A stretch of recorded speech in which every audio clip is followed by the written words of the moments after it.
ભાવનગર જિલ્લામાં આવતીકાલે 26 એપ્રિલે યોજાનારી સ્થાનિક સ્વરાજ્યની ચૂંટણીઓ માટે વહીવટીતંત્ર સંપૂર્ણપણે સજ્જ બન્યું છે।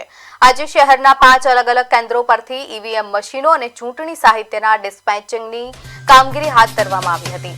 ભાવનગર મહાનગરપાલિકાના 13 વોર્ડ પર બેઠકો માટે 445 મતદાન મથકો તૈયાર કરાયા છે, જ્યાં 4.58 લાખ મતદારો મતદાન કરશે। આ ઉપરાંત પાલિતાણા, મહુવા અને વલભીપુર નગરપાલિકા તથા જિલ્લા તાલુકા પંચાયતની બેઠકો મળી સમગ્ર જિલ્લામાં કુલ 1984 બૂથો પર 17.31 લાખથી વધુ મતદારો ઉમેદવારોના ભાવિનો ફેસલો કરશે। તમામ મતદાન મથકો પર નિયુક્ત સ્ટાફ જરૂરી માર્ગદર્શન મેળવી મશીનો સાથે પોતપોતાના ગંતવ્ય સ્થળે રવાના થઈ ગયા છે।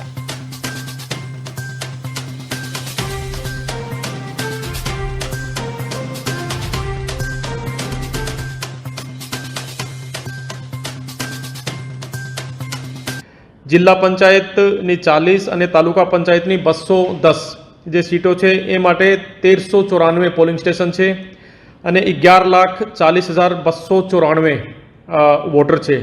તો કુલ મળીને 398 સીટ છે અને એમાં 1984 પોલિંગ સ્ટેશન છે અને આખા ભાવનગર જિલ્લામાં જે ચૂંટણી છે 26 તારીખે એમાં 17,31,000 વોટર મીન્સ કે પાર્ટિસિપેટ કરવાના છે।